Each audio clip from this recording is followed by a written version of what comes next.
अस्सलाम वालेकुम, आदाब। मैं हूं खलील फरहाद। नेशनल व इंटरनेशनल खबरों की तफसील जानने के लिए वर्ल्ड न्यूज़ की शुरुआत करते हैं हेडलाइंस से। अजरबैजान के तैयारे के हादसे के पीछे रूस की गलती, अमेरिकी फौज का सनसनीखेज दावा। कहा, रशियन डिफेंस सिस्टम ने मुसाफिर बरदार जहाज को गलती से मार गिराया।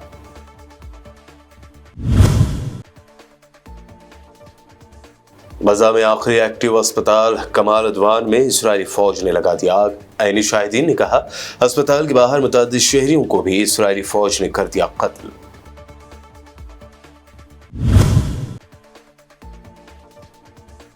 अफगानिस्तान की तालिबान हुकूमत ने टेक्नोलॉजी की दुनिया में हासिल की बड़ी कामयाबी, मकामी सतह पर पहली मरतबा ट्रेन तैयार करने का कर दिया दावा। ट्रायल रन की जारी की वीडियो। साबिक वज़ीर आज़म डॉक्टर मनमोहन सिंह की पूरे सरकारी एजाज के साथ अदा की गई आखिरी रस्मात। मनमोहन सिंह की यादगार बनाने के लिए जमीन न देने पर कांग्रेस और आप ने मोदी सरकार पर की शदीद तनकीद। संभल जामा मस्जिद के सामने बनाई जा रही है पुलिस चौकी। असदुद्दीन ओवैसी ने किया तंज, कहा, किसी और चीज के लिए नहीं होते पैसे सरकार के पास, लेकिन शराब खाना और पुलिस चौकी बना देती है। और उत्तर प्रदेश के झांसी में म्यूनिसिपल ने सब्जी फरोशों के खिलाफ की बुलडोजर कार्रवाई। गरीबों के खिलाफ कार्रवाई का वीडियो हुआ वायरल, तो होश में आई योगी सरकार, 2 अहदेदारों पर की कार्रवाई। ये हेडलाइंस, बढ़ते हैं खबरों की तफसील की जानिब। अमेरिकी फौज ने सनसनीखेज दावा करते हुए कहा है कि रूस ने अजरबैजान के तैयारे को गलती से मार गिराया था। दरअसल व्हाइट हाउस ने ऐलान किया कि अजरबैजान के तैयारे को रूसी मिसाइल से मार गिराया गया था। व्हाइट हाउस ने कहा कि हमने अजरबैजानी प्लेन की तहकीकात में मदद की पेशकश की है। एक पिछली पेशरफ्त में अजरबैजानी हुक्काम ने इत्तला दी है कि उन्होंने 2 रोज कबल गिरकर तबाह होने वाले तैयारे से दूसरा ब्लैक बॉक्स बरामद कर लिया है। ये ब्लैक बॉक्स एक ऐसे वक्त में मिला है जब ये ख्याल किया जा रहा है कि ये तैयारा रूसी मिसाइल से गिरकर तबाह हो गया है, जबकि क्रेमलिन ने तहकीकात के अख्तिताम से पहले कोई तबसरा करने से इनकार कर दिया है। नॉर्थ गजा के आखिरी एक्टिव अस्पताल कमाल अदवान के मुहासरे और अतराफ के इलाकों पर बमबारी के बाद इसराइली फौज आज सुबह अस्पताल में दाखिल हो गई। इसराइली फौज ने अस्पताल के तिब्बी अमले, मरीजों और अस्पताल के अहाते में पनाह लिए हुए बेघर फलस्तीनियों को जबरी तौर पर बाहर निकाल दिया। काबिज फौज ने अस्पताल के सर्जरी डिपार्टमेंट, लेबोरेटरी, गोदाम और एम्बुलेंस यूनिट्स को आग लगा दी। अरब मीडिया के मुताबिक इसराइली हमले के वक्त अस्पताल में मरीजों और तिब्बी अमले समेत तकरीबन 350 अफराद मौजूद थे। अरब मीडिया के मुताबिक अस्पताल से बाहर आने वाले ऐनी शाहिदीन का कहना है कि इसराइली फौज ने अस्पताल के अतराफ में शहरियों को कत्ल भी किया। उधर इसराइली शहर तेल अवीव के करीब हर्जेलिया में चाकू के हमले में खातून आबादकार हलाक हो गई है। अबरानी मीडिया का कहना है कि आबादकार शदीद जख्मी थी, उसे अस्पताल मुंतकिल किया गया जहां उसकी मौत वाक़ हो गई। दूसरी जानिब काबिज इसराइली पुलिस ने फायरिंग करके चाकू बरदार फलस्तीनी नौजवान को शहीद कर दिया है। काबिज फौज ने एक्स प्लेटफॉर्म पर बताया कि उन्होंने हमला करने वाले पर फायरिंग कर दी और मगरबी किनारे और मकबूजा फ़लस्तीन के अंदर गोरिल्ला कार्रवाइयों के हालिया अरसे में इजाफा होने के दौरान ये कदम उठाया है। इसराइली वज़ीर आज़म नेतन्याहू की अहलिया बड़ी मुश्किल में फंस गए हैं। उन पर इल्ज़ाम है कि उन्होंने अपने शोहर नेतन्याहू के खिलाफ बदउनवानी के मुकदमे में सियासी मुखालिफिन और गवाहों को हरासा किया, जिस पर अटॉर्नी जनरल ने तहकीकात शुरू करने का हुक्म दिया है। रिपोर्ट के मुताबिक इसराइली वज़ारत इंसाफ ने कहा है कि टेलीविज़न प्रोग्राम में नेतन्याहू की बीवी के खिलाफ चलने वाली रिपोर्ट की बुनियाद पर तहकीकात कराई जाएंगी। टेलीविज़न प्रोग्राम में सारा नितन के व्हाट्सएप पैगाम दिखाए गए हैं, जिनमें वो एक साबिक एडवाइज़र से सियासी मुखालिफिन के खिलाफ मुजाहरे करवाने और मुकदमे के अहम गवाह को धमकी का कह रहे हैं। इसराइल ने सीरिया में मौजूद असद हुकूमत के साथ व्हाट्सएप के जरिए खुफिया तौर पर रब्ता करने का हैरत अंगेज इंकशाफ किया है। इसराइल की यदियोत अहरोनोत अखबार की खबर के मुताबिक इसराइली इंटेलिजेंस ने मौजूद असद हुकूमत से मूसा के कोड नाम से रब्ता किया और ये रब्ता शाम में ईरान और हिजबुल्लाह के खिलाफ फिजाई हमलों के बाद असद हुकूमत के साबिक वज़ीर दिफा अली महमूद अब्बास के साथ कायम हुआ। ये भी बताया गया है कि इसराइल ने असद हुकूमत के खिलाफ बैनुल-अक़वामी पाबंदियां हटाने के बदले में लेबनान को हथियारों की तरसील रोकने के लिए एक खुफिया डील पर बातचीत की थी। अफगानिस्तान में तालिबान हुकूमत ने टेक्नोलॉजी की दुनिया में बड़ी कामयाबी हासिल करते हुए मुकामी सतह पर पहली बार ट्रेन तैयार करने का दावा कर दिया है। अफगानिस्तान की मरकजी हुकूमत के तर्जुमान ज़बीहुल्लाह मुजाहिद ने मुकामी सतह पर तैयार होने वाली वीडियो की ट्रायल रन की वीडियो जारी की है। उन्होंने लिखा कि मुल्क के नेशनल डेवलपमेंट कॉरपोरेशन ने पहली बार ट्रेन बनाई। उनका कहना था कि मुल्क में रेलवे ट्रैक की तकमील तक हमारी अपनी ट्रेनें होंगी। मराकश के साहिल पर कश्ती उलटने से कम 69 अफराद हलाक हो गए, जिनमें माली के 25 शहरी भी शामिल थे। गैर मुल्की खबर रसा इदारे की रिपोर्ट के मुताबिक हादसा 19 दिसंबर को पेश आया। हादसे का शिकार होने वाली कश्ती में तकरीबन 80 अफराद सवार थे, जो खतरनाक सफर के दौरान डूब गए। बदकिस्मत कश्ती में सवार सिर्फ 11 अफराद जिंदा बच पाए। वर्ल्ड न्यूज में वक्त हुआ है एक शॉर्ट ब्रेक का। जल्द लौटेंगे और देखेंगे अहम नेशनल न्यूज।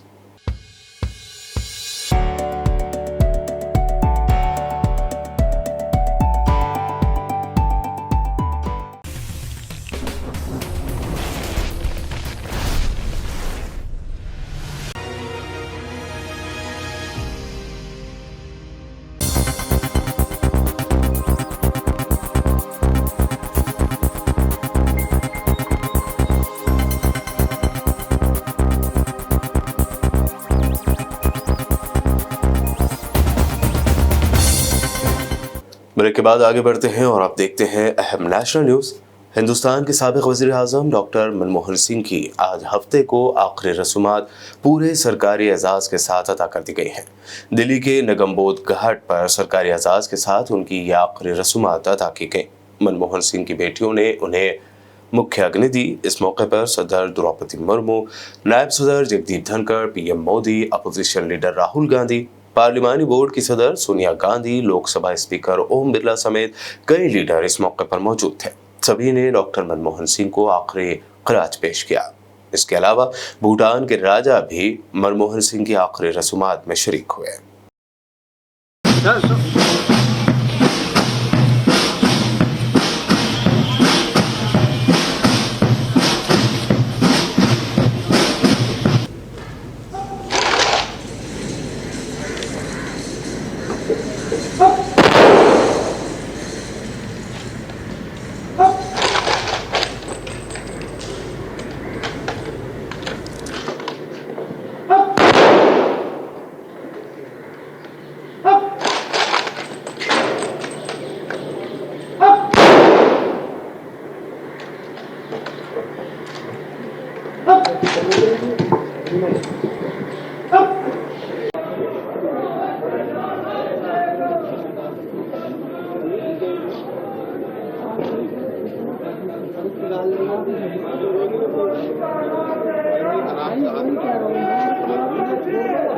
मनमोहन सिंह की यादगार बनाने के लिए जमीन न देने के मोदी सरकार के फैसले पर आम आदमी पार्टी लीडर सौरभ भारद्वाज ने कड़ी तनकीद की है।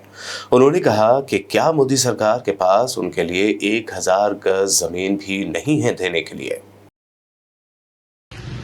नमस्कार दोस्तों, आज सुबह एक खबर मैंने पढ़ी और उस खबर को देख के मैं हैरान हूँ, स्तब्ध हूँ कि देश के 10 साल तक प्रधानमंत्री रहे मनमोहन सिंह, जिनको पूरी दुनिया एक विद्वान मानती है। उनकी इकोनॉमिक पॉलिसीज दुनिया भर के विश्वविद्यालयों में पढ़ी जाती हैं, पढ़ाई जाती हैं, जिन्होंने देश को आर्थिक मंदी से बचाया, आर्थिक उदारीकरण के अंदर देश को आगे लेके गए।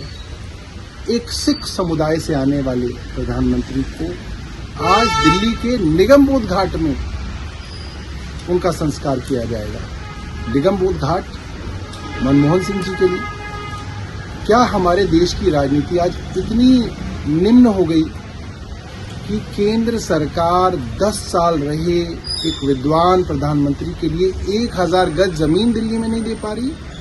मुझे लगता है ये बहुत शर्मसार करने वाली बात है और केंद्र सरकार को इन मामलों के अंदर राजनीति नहीं करनी चाहिए। उत्तर प्रदेश के संभल में शदीद एतराज के बावजूद शाही जामा मस्जिद के सामने बन रही पुलिस चौकी का आज भूमि पूजन किया गया। पुलिस ने इसके लिए तैयारियां की थी। पूजन के लिए पंडित को बुलाया गया। पुलिस चौकी की तामीर के लिए खुदाई पर ईंट रखी जानी थी। दरअसल संभल में जामा मस्जिद के सामने पुलिस चौकी बन रही है। इसी को लेकर पुलिस अहदेदारों की मौजूदगी में भूमि पूजा की गई। दूसरी जानिब मजलिस इत्तेहादुल मुस्लिमीन के सदर बैरिस्टर असदुद्दीन ओवैसी ने संभल पुलिस चौकी मामले पर एक्स पर पोस्ट करते हुए लिखा, संभल की जामा मस्जिद के सामने पुलिस चौकी बनाई जा रही है। मुल्क के किसी भी कोने में चले जाइए, वहां की हुकूमत ना तो स्कूल खुलवाती है ना अस्पताल। अगर कुछ बनाया जाता है तो वो है पुलिस चौकी और शराब खाने। सरकार के पास किसी और चीज के लिए पैसे नहीं होते, बस पुलिस चौकी और शराब खाने के लिए पैसे होते हैं। असदुद्दीन ओवैसी ने आगे लिखा कि डेटा खुद ये कहता है कि मुसलमानों के इलाकों में सबसे कम सरकारी सहूलियात फराहम की जाती हैं। दिल्ली असेंबली इलेक्शन से पहले इंडिया अलायंस में शामिल दो जमातें आम आदमी पार्टी और कांग्रेस के दरमियान जुबानी जंग जारी है। इस दरमियान शिवसेना यूबीटी लीडर संजय राउत ने कहा कि कांग्रेस और आम आदमी पार्टी को समझना चाहिए कि उनका असली दुश्मन कौन है।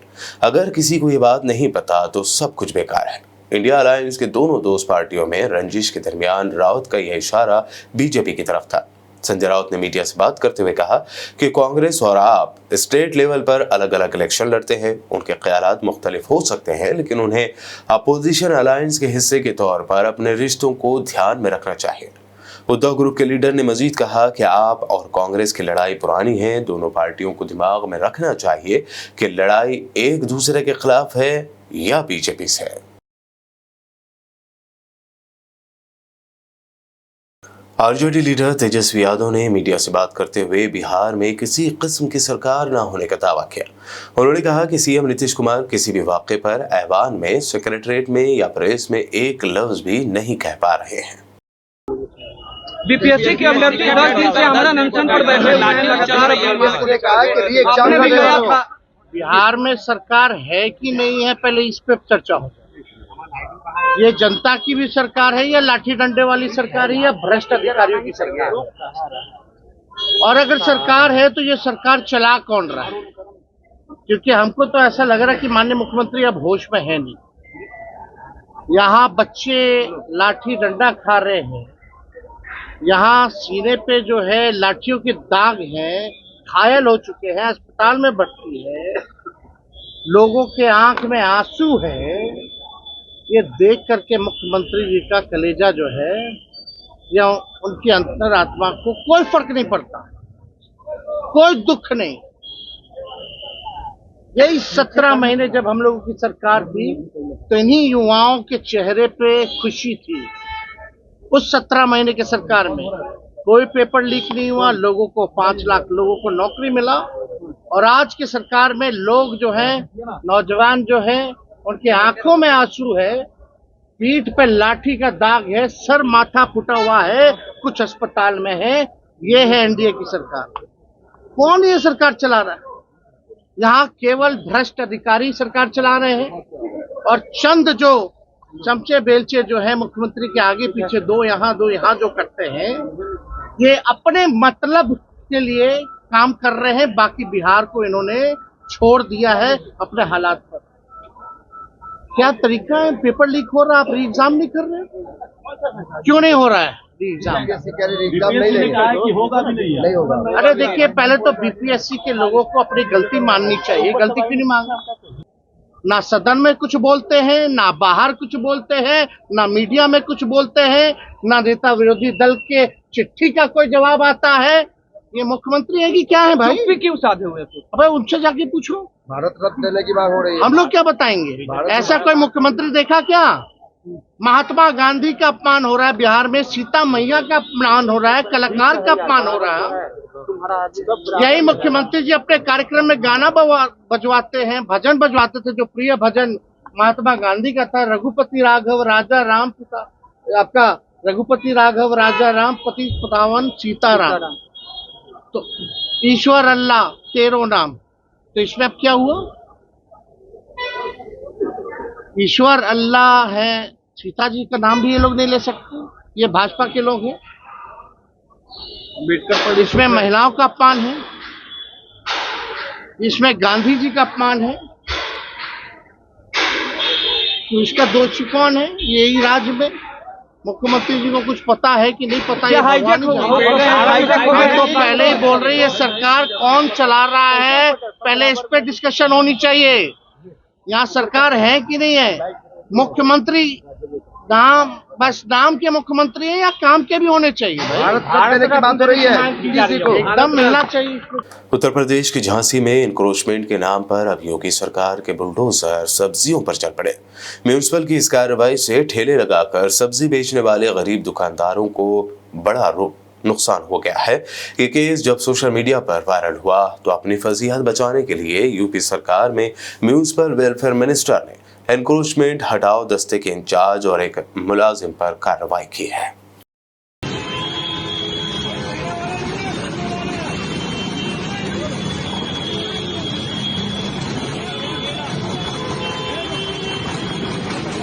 बुलेटिन के आखिर में हेडलाइंस पर डालते हैं एक और नजर।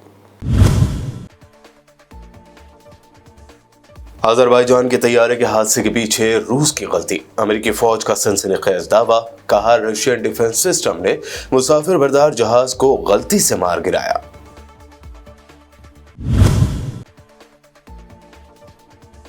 गजा में आखिरी एक्टिव अस्पताल कमाल अदवान में इजरायली फौज ने लगा दी आग। ऐनी शाहिदीन ने कहा अस्पताल के बाहर मुतअद्दिद शहरियों को भी इजरायली फौज ने कर दिया कत्ल।